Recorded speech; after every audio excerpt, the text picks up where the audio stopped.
Just sneak into their closet, get their shoe sizes, and let Skechers do our holiday magic. Find Skechers at Skechers.com, at a Skechers store near you, or wherever stylish shoes are sold. From the studios, sponsored by Lakeview Hardware. Who are you? Your region, your radio. That's awesome. 95.3. What is it? WKTN Tandon. Now your regional weather forecast brought to you by WKTN. Here's your regional forecast. Lows dip down to about 25 tonight under mainly cloudy skies. Winds out of the southwest, 8 to 15 miles an hour. Overcast skies tomorrow. High temperatures reach up to 41. Cloudy skies expected tomorrow night. Chance for snow showers. Lows dip down to about 26. I'm weatherology meteorologist Derek Height on your region, your radio, WKTN. Currently, it's 36 degrees. 95.3 WKTN. This is Seth joining you on this nice Monday night. Getting right back to the music. Here's some holiday spirit.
Happy holidays from your friends at Quest Federal Credit Union. Here's to a Merry Christmas and a Happy New Year.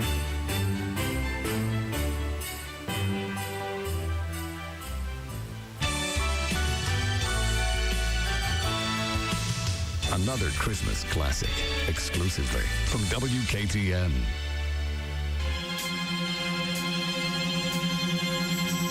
You put the Sandy baby dressed the tree.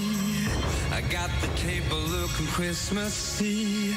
Wrapped up presents, lit all the lights up, it's true.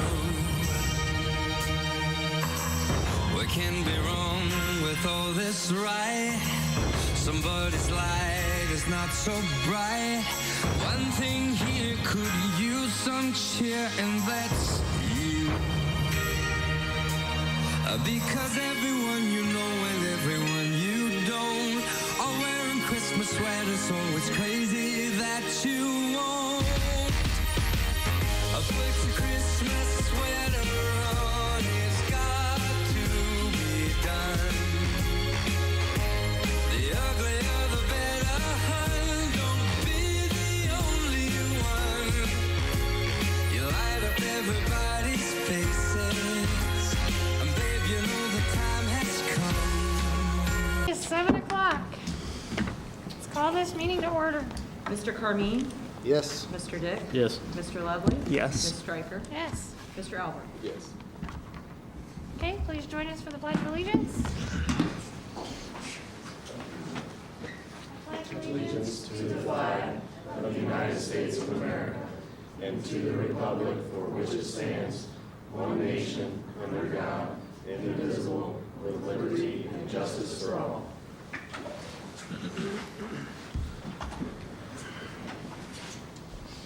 Okay, approval and or correction of the minutes of the regular meeting of November 15th, 2021. Do I have a motion to accept? Albert. Okay, Albert, a second. Carmine, a second. Carmine. Any discussion? Okay, I'll call for a vote.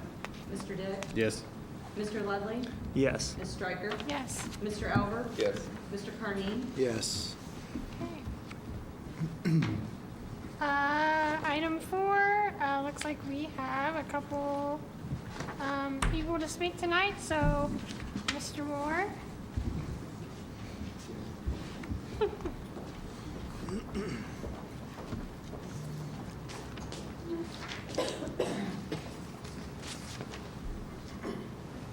Good evening, everybody.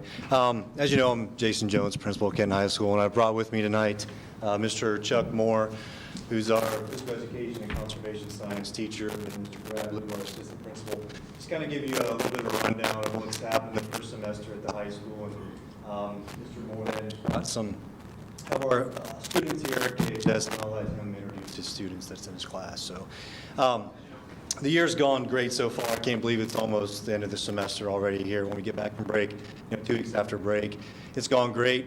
As a first-year principal and first-year assistant principal at the high school, like I said, I think it's gone well. We made a few changes, I think, in continuing what Mr. Thrush has done, and I kind of want to showcase some of those here. One thing that we did, and kind of promote academic excellence. So what we used to have here in the center hallway was a very old bulletin board. And just talking with some of the staff and Wes Goldsmith, who's works at the middle school and high school, and we thought, why not put a TV up to kind of showcase some stuff? Because it's very rare, I think, sometimes that a student walks by a bulletin board and looks at a piece of paper, especially in the 2021. So.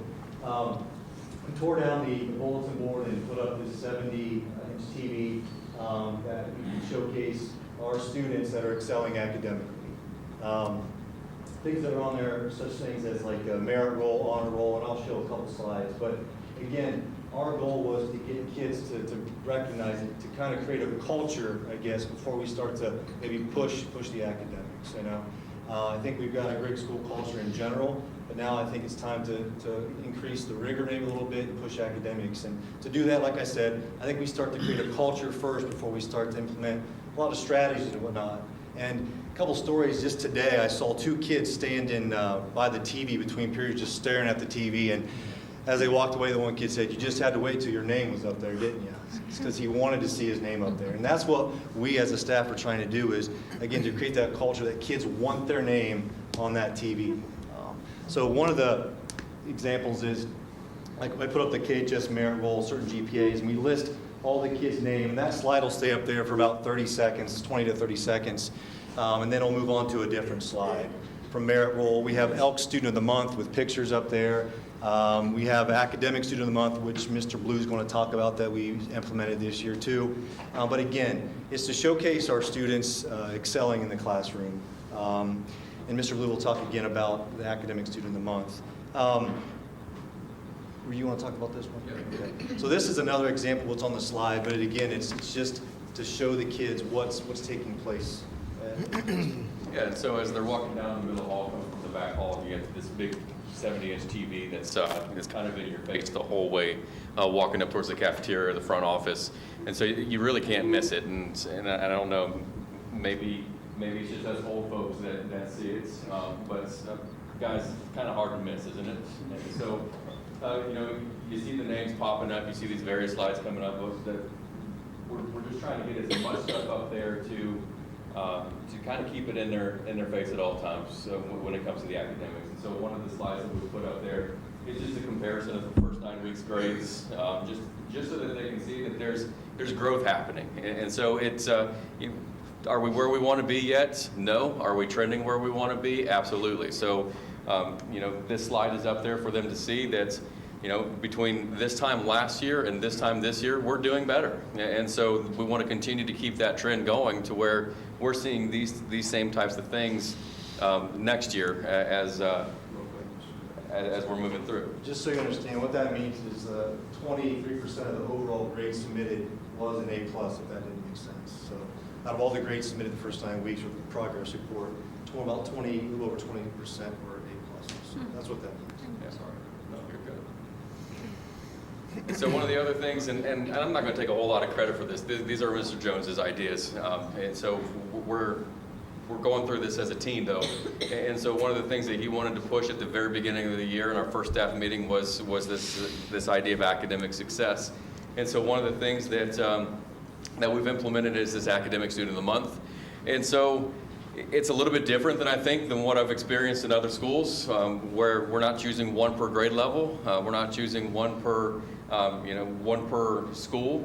Every teacher gets to nominate their student of the month for that month, and then those nominations get a picture and they get posted on the board. So they get their picture taken, they got their name up there, and then the teacher who nominated them. And so as you're walking down the center hall towards the back hall, just past the what we call the intersection there, you see this large board with all these kiddos' faces on there, and teachers really get they get the option of who they want to choose based upon not necessarily who their best kids are academically, which it very well could be who's performing the best at that point.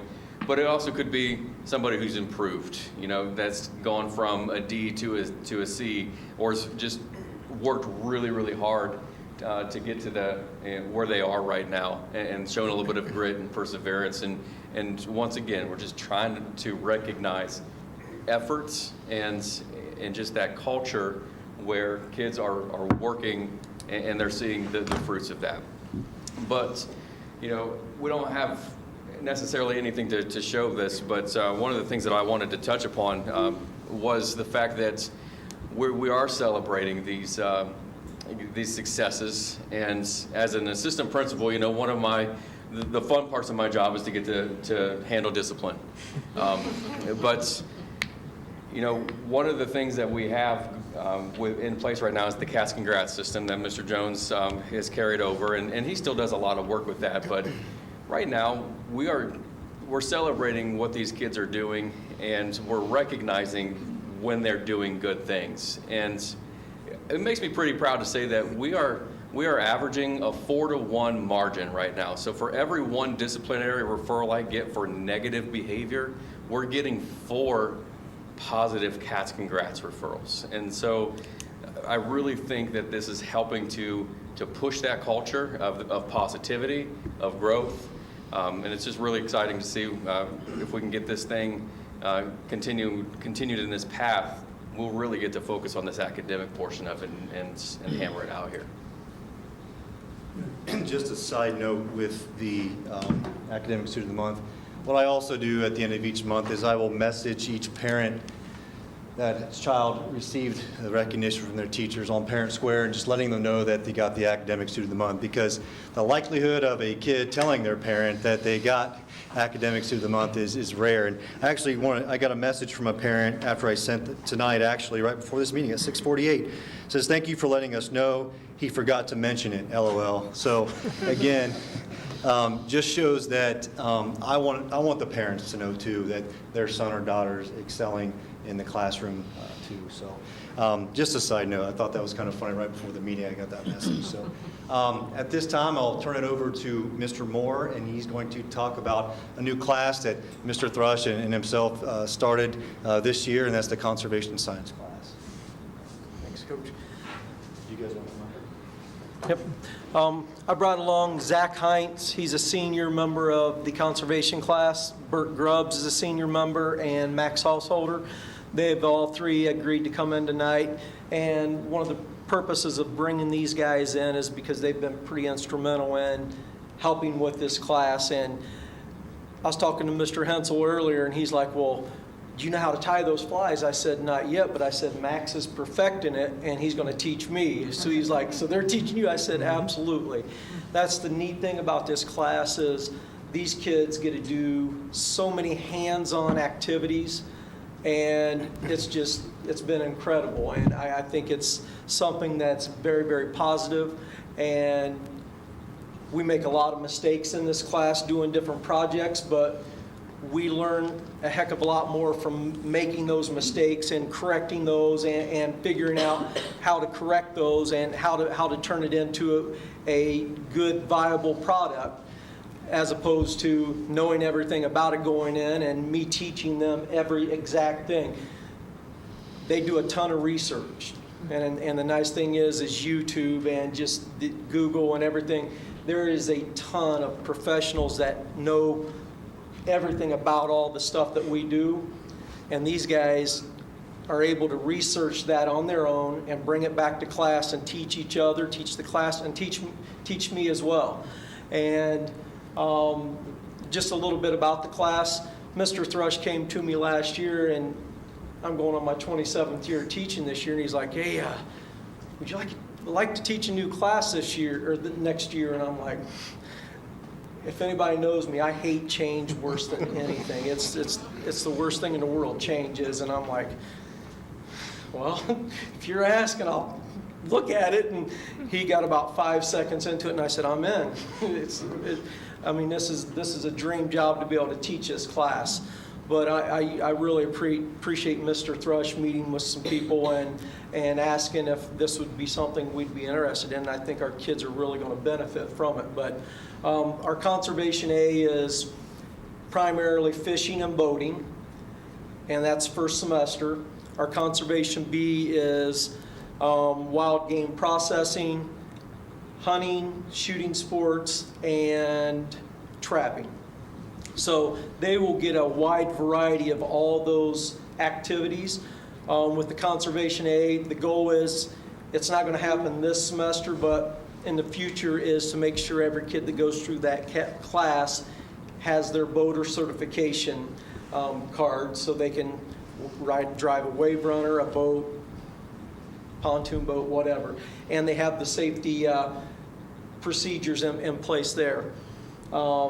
And the reason I didn't get that this year is because it takes 3 days of training with me to be at a training facility for 3 straight days. And with all the COVID stuff going on and our lack of subs, I just didn't feel it was right for me to go to Mr. Thrush and Mr. Jones, Mr. Blue, and ask for 3 days off. But I did go to get 1 day of training on the hunter certification, Trapper Ed certification. So our kids' second semester, every kid that goes through, and I think we have 55 kids or so, will all leave that class with their hunter certification card and a trapper certification card. So even if they're not going to hunt, they're still going to get all the gun safety, all the proper handling of a gun, not an actual real gun in school, obviously, but all the actual training. So like I said, even if they're not going to pursue hunting in the future, they're still going to get trained on that. So if they go to one of their friends' house and they have their guns out, they're going to know all the safety things and stuff. So it's going to be a really good thing, I think, as far as that aspect goes. So I don't want to waste too much more of you guys' time, but what I want to do is I want to let these guys come up. If you guys want to ask them any questions, how the class is going, what they're learning or whatever. I know Max brought some flies that he tied. He's going to show you guys, he'll show you guys those and maybe talk a little bit about that. Bert made some, and Zach along with Bert made some rubber fishing lures out of some plastisol. They melted down, put in the molds, put the different colorings in, and they have to go through a whole process. They have to get it to a certain temperature. They have to measure it out correctly, and so there's a lot of things that go into it, but they've got some pretty good things, and I'll let those guys step up and say a few words. You can look through this. Just watch out for the hooks if you're going to take them out. Hi, I'm Max Hallsalter, and it's just been a great opportunity from Mr. Thrush and Mr. Moore and what we've been given in this class. And me specifically with the flies, I do what's required in the class, but then the coach will let me go off and do my own thing, and then I'll research. I've watched a few YouTube videos, looked through a couple instruction manuals, and I've made certain mistakes. In the first top 3 of those flies, you can see those were my first ones, and I think I've improved. That's up to the fish, I guess. It's just been a great experience for me personally, learning something new, something that I wouldn't have done if I hadn't taken this class. Were you a fisher before this? A little bit? Like a little bit of a normal fisher, but this definitely opened fly fishing to me. So with fly fishing, these types that you've made, is it for certain types of fish? Mostly you fish trout or smallmouth bass, but you can also fish for largemouth bass, and then most people, like closer to the coast, was fish saltwater.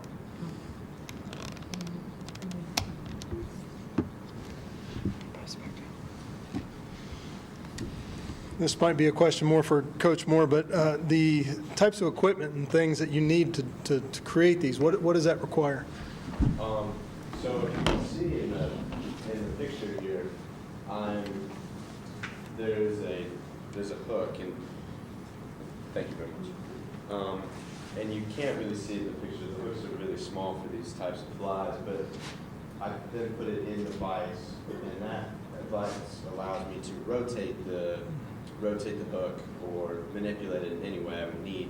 And so then I take a thing that is called a bobbin, and it holds the thread, and then I wrap the thread around the hook, and then attach like feathers and different things that you can also see that are in the bin around, and then I just attach that to a fly, and certainly then it becomes what you just saw. Cool. With several of the grants that we received money from Cabela's and the Ohio Department of Natural Resources to purchase all the equipment. Max was even lucky enough, I sent a gift card with Max, and we sort of went on a huge trip, got a lot of stuff. We came back, Max played with it a little bit, and he said, Coach, here's some other things I'd like to have. I think we need some of these tools. He said, I'm going to go to Cabela's this weekend. You want me to pick some up? So Cabela's, the way they gave us their grant was in gift cards. So I sent a gift card with Max. He got to go. He got to pick out everything he needed, and it was pretty cool experience to be able to go and get whatever he needed for that. And it was basically sponsored by Cabela's. Max, I got a question for you. When are you going fishing? I could go fishing now, but I'm a little bit of a wimp, and it's a little too cold. We've got a date marked in our calendar. We're hoping to get into a lottery at the Margaretta Fish Hatchery, where they turn the wild trout loose. So hopefully we can get pulled out of that lottery, and we can beg Mr. Jones for a field trip. So that's our plan. So we'll see if that happens. Has anybody ever, Ryan Kennedy, Has anybody ever reached out to him to come and We have. help? Ryan Kennedy actually came in, met with us when we purchased our kayaks and Mhm. was at our school and was in with our picture with the kayaks as well. And we also, it's not known too well, but we do have a wildlife officer, not ODNR, but wildlife, that lives in Mount Blanchard, who has a canine. He has a cadaver canine, and he has some other cool equipment too. Awesome. We'd love to get in touch with him and bring him in. Ryan Kennedy is definitely going to come in and speak with our class in the second semester when we get into the hunting and trapping and hunter safety course and stuff. Yeah, he'd be a good resource, because over the next 5 years, ODNR, they're hiring 20 officers this year. Awesome. They're wanting to get it back to where it used to be 2 officers per county, and budget-wise, they cut it down to 1, and they're wanting it back over the next 5 years, wants to put it back to 2 officers per county. Perfect. And that's the hope with some of these students in this class, is that this is a way they can pursue that occupation as well. I know Bert at one time was somewhat interested in some of that stuff as well. Bert, you and Zach want to talk about it? Before social my dad sent me that exact same article today about the hiring of the 20 officers. Yeah. Because me growing up, I was fishing on the boat with my dad since I could stand, and hunting with him since I could learn how to keep my mouth shut. It's honestly just a blessing to have a program where it's it feels right at home. If you're into more science-y stuff, there's those classes, or if you're more of a technological computer person, there's computer classes. But there wasn't really a class for people like me who want to pursue a career in the ODNR or different things like that. And so it's just a blessing. You'll see, as that tackle box gets moved around, the full row across the bottom and the 2 right rows will be for mostly bass, while the swim baits in the middle 2 rows, those will be for saugeye or bass. And then the tops are crappie baits.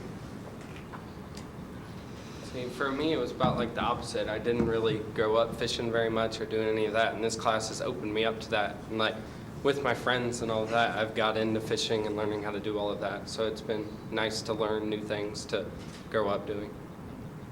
And Zach, I'm going to toot his horn a little bit. He's more the engineering type. Well, our last couple of weeks, we've been doing lots of different types of fishing knots. And we have some scales that measure the integrity of the knot and the integrity of the line. So we start with a 6-pound test line, and we tie the knot, and then we put it on this scale, and we started out tying it onto the legs of the chairs, so all the legs of the chairs in our classroom have fishing line hanging from them broken and stuff. And I started talking to Zach. I said, how can we design something to test these knots with the scale? And he's like, well, Coach, I think we can do this. So we came up with this board, and our maintenance guy, Jerry Flowers, put together a bunch of boards, he and Officer Dan. The guys that we work with are amazing. You ask them to help out, and they're saying, what I need to do. So they came up and they designed these boards. Well, we had the boards designed where we put the scales on them, and then we thought, well, how are we going to hook that other part, the other end of the line up, so we get an accurate test every time? Well, Zach said, Coach, what if we put a rod or a wooden dowel or a rod here and put a screw in it? And so he sort of designed this little thing, and so now we have all these contraptions that we put our scales on, and we have this rod on it where you tie on to that end, and then you just move it real slow, and it takes and it keeps pulling the line until it slowly either the knot breaks or the line breaks, and every test is exactly the same. So it was pretty cool to have Zach envision that and see that and design that part of it. So maybe we could put a patent on it and make it some There you go. There you go. So, but the picture up here, we actually had some kids with our grant. We bought some coolers, we bought fillet knives, we bought Kevlar gloves to fillet fish with, and some of the kids checked the cooler out because if they want to take a fishing pole home, we've got probably 30 classroom fishing poles. We have bait casters, we have spinning rods, we have fly rods, a whole mixture of all different types of fishing equipment, tackle boxes, coolers. So if anyone says, I don't have the equipment at home, it's fine. I want you to use it. Come up, sign it out, bring it back, just how you took it out and everything, so we keep track of it. Well, we had some kids that took the cooler and some fishing poles, and they brought some fish in the next day, so they're walking down the hallway carrying this big cooler. So brought them into class, and we flayed them out right in class. I showed them how to flay it out the proper way, and then I think Max's group got to fry some fish up in class, right? So we had, I told Mr. Thrush one day, I said, man, when Mr. Jones and Mr. Blue come in to observe me, they're going to think, what in the heck's going on in this classroom?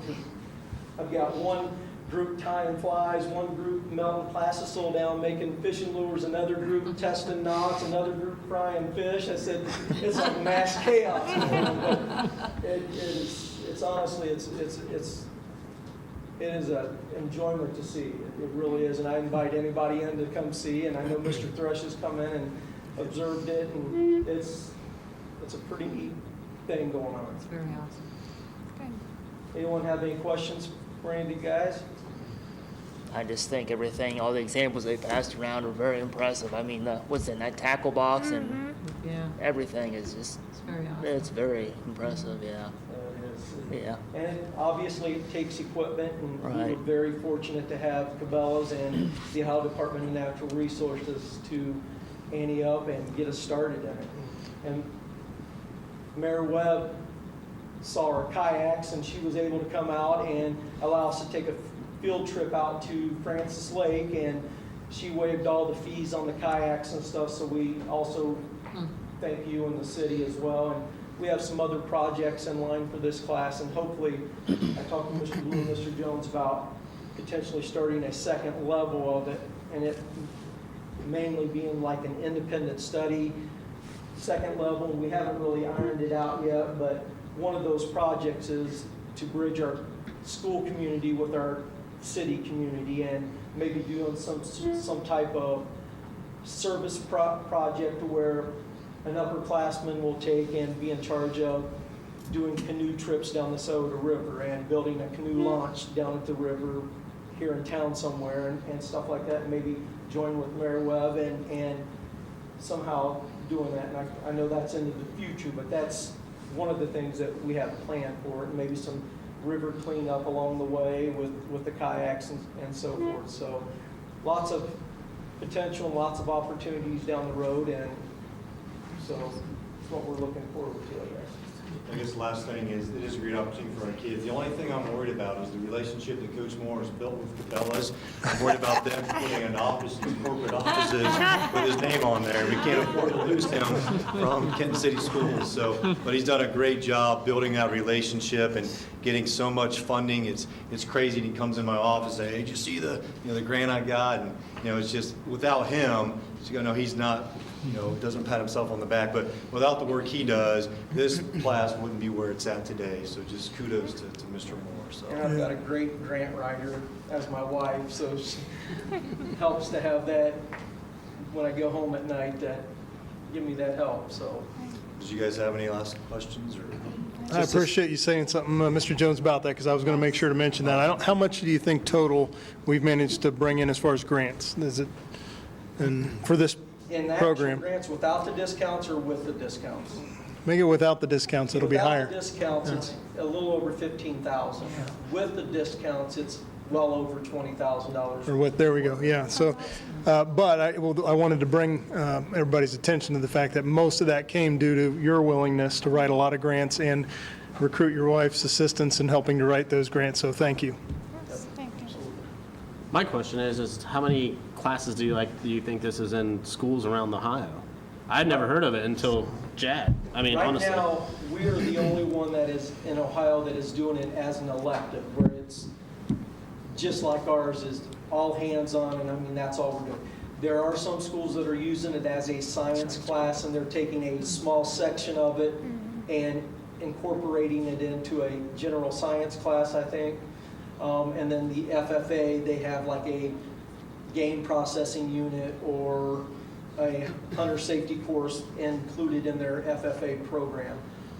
There is another school in Pittsburgh that is doing it, and I've been in collaboration with them. And then I received a call from a school out in Iowa that wants to start it up, and they were asking if they could pick our brain and see what we're doing, and they're wanting to start that up in Iowa as well. It's pretty awesome. That's very awesome. Doing good work. Guys, I appreciate you coming in today. Yes. And Thank Coach you. Moore, thank you so much, or Mr. Moore, I should say, right? Thanks so much for heading it up, for volunteering to do that. I think it's great. I love it. I visited the classroom, and I'm amazed at it, so good job. Awesome. Thanks, guys.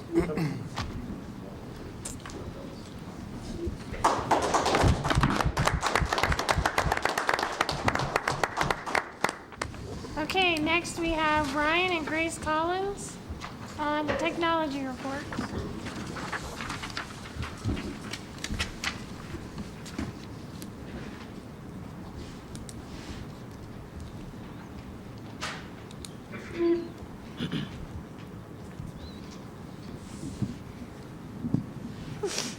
After 12 years, I'm graduating this spring, and that means that this is my 13th time presenting. As this is my last technology report, I'll try to keep it short. For the last school year, we had tickets created, 4,210 accumulated. The technology staff were very diligent and composed, 4,144 were closed. At the middle and high schools, the projectors are gone, replaced with televisions, which are a great add-on. Next up is new desktops, which will cause considerable shears, replacing computers, some older than 10 years. Along with the desktops will be new laptops for teachers. This all adds up to top-of-the-line 21st century features. As I finish my final KCS Tech report for you, I wish you all a Merry Christmas and a Happy New Year, too. Thank you.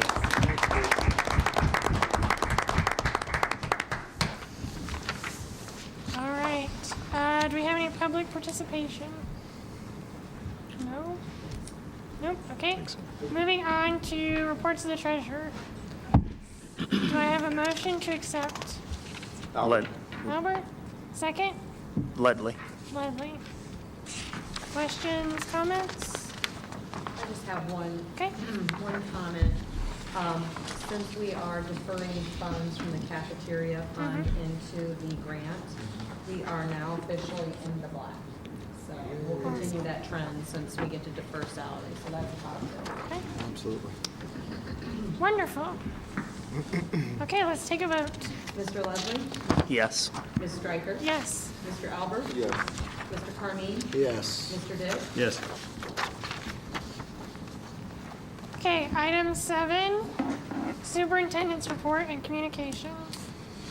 All right, real quick, I wanted to take just a minute to thank 2 of our board members because this is going to be their last board meeting, and obviously they've served for 4 years now, and just the amount of time that it takes, because obviously you see on Monday nights once a month, but there's a lot of information that you don't see that they're receiving throughout each month.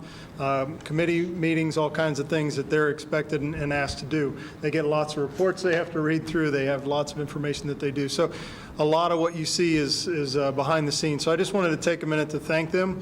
And then also on behalf of the school district, we get them a plaque for serving. And so I'll just read that and show you guys real quick what that looks like. So it says to honor your service to the Board of Education. And then inscribed in here, it's difficult to see, but it says, your guidance and direction as a board member has strengthened the bond between community and the school. Because after all, that's exactly what they're helping to do, is serve the community by helping to lead our school district. So we appreciate that. And this particular plaque right here is for Sam Albert, and this is from 2018 to 2021. So Sam, thank you.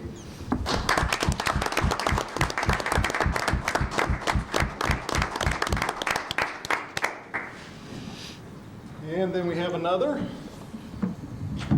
who has been filling the role for us as board president for the last year. So we want to thank her for doing that, but this is for Sheena, and again from 2018 to 2021.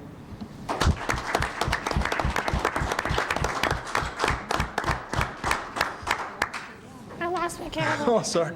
I put a little roll of tape hoping it would stay, so sorry. Yeah. It'll rest nicely when it's on the wall. But, A couple of other quick things I wanted to mention. Kenton Elementary School, we're going to be transitioning the pickup and drop-off. So we mentioned that before, but I think we're settling right now on a date, and I think it's going to be the second week when we come back from Christmas break. So that'll be January the 10th. Don't worry, we're going to send lots of information out to the parents at the elementary school. Basically what we're doing is flipping the buses to pick up and drop off out front of the building, and our parents to come pick up and drop off in the back of the building. So parents would actually come in off of 114 and take the concrete drive back into our back parking lot. We'll have plenty of people out there to help guide and direct everybody the first week or so to get everybody into the routine of it. The reason that we're doing this is because, number one, Silver Street, if you haven't been there, around 2:40 in the afternoon, but it generally gets backed up all the way to Morningside, which makes it difficult for anybody to get by Silver Street.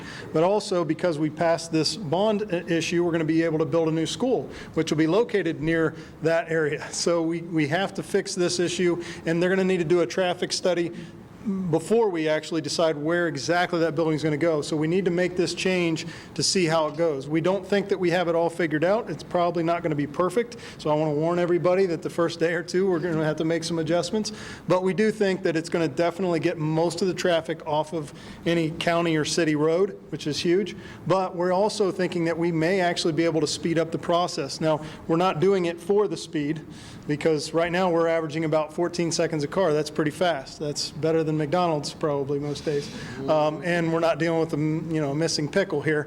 That's a much bigger deal if you have a student that's not in the right car. So anyway, the way we're doing it I think is really efficient, but I think we're going to be able to be even more efficient because we've extended the area that you can pick up your son or daughter. So we'll have a bigger space to where we can add an additional cone, put some more people out. So we think it's going to be a real positive. But again, anytime you change something, do something for the first time, it's going to take some adjustments. So please be patient with us. And again, parents will get that information or as soon as we get back from Christmas break. We wanted to give at least a week to kind of make sure that information's out there and everybody understands before we make that change. But I just wanted people to be aware of what's going on and why we're doing it when it comes to the transportation switch there at the elementary school. Never hesitate to let us know if you have any questions. We want those questions. We'd much rather answer those now than have you frustrated in your car or waiting out front.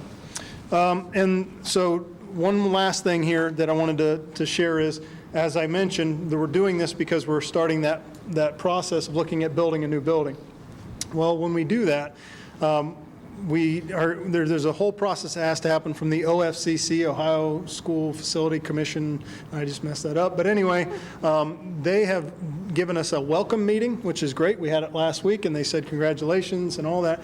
But now we have to start what they call the RFQ process, where we send out documents saying, hey, we're going to be looking at building a school. If you are interested in being our architect or our construction manager, please submit your information to us. Now, they don't have anything to bid on. They're just telling us that they feel they have the necessary requirements to be able to be considered. So that starts a process that lasts usually about 90 days. So we hope that by March, or at least a little bit into March, we will be able to sign final contracts for an architect, and about 2 weeks later or so for a construction manager. Once that happens, then we can officially start the design process. But just know that we're already starting to gather ideas, going on some trips, looking at other schools, contacting other principals and superintendents. And so we've started that process, but officially we can't start with an architect until probably March. The reason I'm bringing that up now is because we want to make sure that the community knows we're not going to just start that and not ask for ideas, thoughts, opinions. I mean, after all, it's our community that put us in this position in the first place. So we are going to make sure we're asking folks to help provide some input, but that will probably be around March. So just didn't want anybody to wonder what's going on. We passed this thing. How come we haven't seen any construction going on? Well, that'll be a long time from now, a whole nother year. But the design process, we are going to be asking for some assistance for those people that want to help out. So just wanted to make sure I put that out there so folks had an idea of what's going on and maybe why it's taken a little while. One of the biggest reasons it takes so long is we've got to make sure the money's in the bank before we can hire somebody. So that's part of what Jill's been working on with our attorneys that are bond attorneys and other folks that are helping us to make sure everything's in order. So I just want to, say thanks a lot on that. And at this point, if, I want to give a chance here, if you guys that did come to present, and I appreciate that, but you are welcome to stay for the remainder of the meeting, or you're free to go too if you want at this time. So, thank you. Thanks, guys. Yep, appreciate you coming. Thanks for coming, guys. Appreciate it. I didn't see any hooks in those yet. I have some ideas There's for no you. hooks I'm in gonna those be talking yet. to I you. was going to put one on there. Yeah. Nice job on those, though. Thank you. Thanks for going, and I'd like to meet the young people you were talking about as well. If you could introduce With the canine, yeah? Yes. Yep. Oh, yeah, I can get Jeremy over here in See you a later. heartbeat. Good to see you. Yep. Okay, next up is board committee reports. And we have Career Center, and I have that. High Point Board, they donated 70 robotic foam blocks to Kenton Elementary School. They also approved the hiring of Kenton resident Bob Carter as the new HVAC instructor. Mr. Carter brings electrical knowledge and experience to the classroom. And they also held their Christmas dinner. The kids put on every year, and there were 3 Kenton students involved in that as well. So, and that's the Career Center. We have no old business, so moving on to new business. Item 10, see 10A through 10O.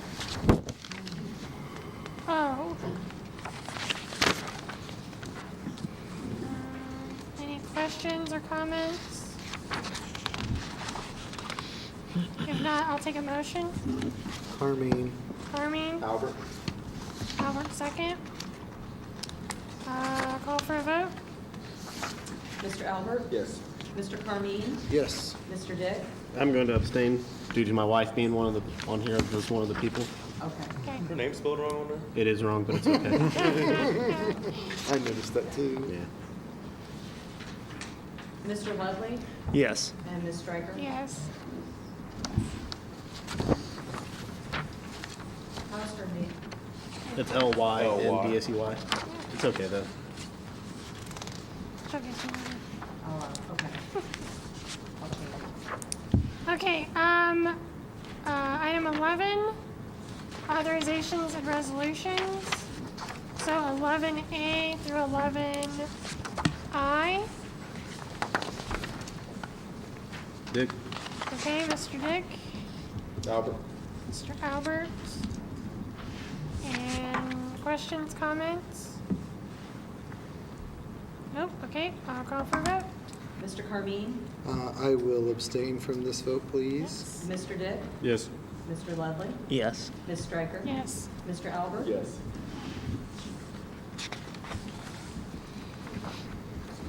Okay, adjournment is 7:42. Next regular board meeting will be January 10th at 7 o'clock. Chad, did you want to mention the two newbies? Did you want to